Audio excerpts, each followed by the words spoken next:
અમે જાય છીએ ઇસ્કોન મંદિર. હાલો મિત્રો, જાય છે હવે ઇસ્કોન મંદિર. મંદિર જાય છે બધા. તો મોકલાજે ને જરાક વોટ્સઅપ કરજે બેન.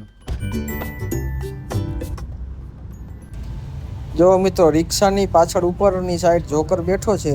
એ આપણને કંઈક કહેવા માંગે છે, પણ શું કહેવા માંગે છે એ તમે જરાક કમેન્ટમાં કરી દેજો. હા મિત્રો, અમે આવી ગયા છે ઇસ્કોન મંદિરે. ઇસ્કોન મંદિર.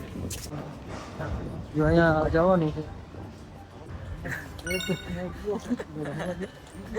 આંખો નથી ખુલતી. લડકો એટલો છે.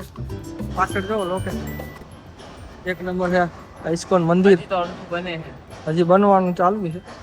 ચાલો આપણે ચડીએ ઉપર. જો આ બધા કૃષ્ણ ભગવાનના અવતાર છે. મત્સ્ય અવતાર, શ્રી કુર્મ અવતાર, રૂકમણી વિઠ્ઠલ અવતાર, શ્રી વરાહ અવતાર, શ્રી પરશુરામ અવતાર, શ્રી બલરામ અવતાર, બુદ્ધ અવતાર, શ્રી કલ્કી અવતાર, શ્રી વામન અવતાર. જુઓ મિત્રો, ઉપરનું તમે દ્રશ્ય જોઈ શકો છો, કેટલું મસ્ત છે. અત્યારે મંદિર થઈ ગયું છે બંધ. હવે ખુલશે. 12:30 વાગે ખુલશે મંદિર. જો ઉપરની કોતરણી જોવો તમે. એક નંબર 12:30 વાગે ખુલશે. અત્યારે મેં 50 સ્ટોપ કરી, કારણ કે અત્યારે શૂટિંગ કરવાની બનાવી હતી. બહાર કરો છો, મંદિર થઈ ગયું છે બંધ. જોવો. ચાલો તો પછી બહાર જઈને તમને પાછા લાઈવ થશું આપણે. જો મિત્રો, ગાર્ડનનો નજારો. ગાર્ડન જોવો. આ જો કેવા છે ગૌમુખી બધાય. ગાર્ડન મંદિર છે એક નંબર. ખાર ઘર. તમે ત્યારે મુંબઈમાં આવો ત્યારે આવજો અહીંયા. હજો દીપભાઈ છે. મંદિર એક નંબર.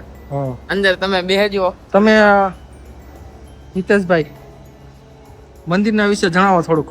મંદિર એકદમ મસ્ત છે. દર્શન કરવા આવી પ્રફુલ્લિત થઈ જશો, આનંદમય થશો.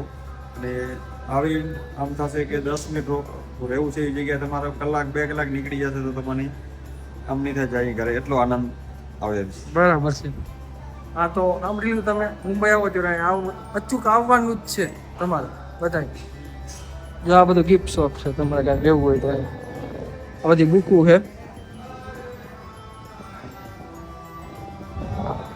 ચાલો તો આજ માટે હવે અત્યારે આપણે વ્લોગ પૂરો કરીએ છીએ. હવે બપોર પછી ક્યાંક જાશું તો પાછા લાઈવ થશું.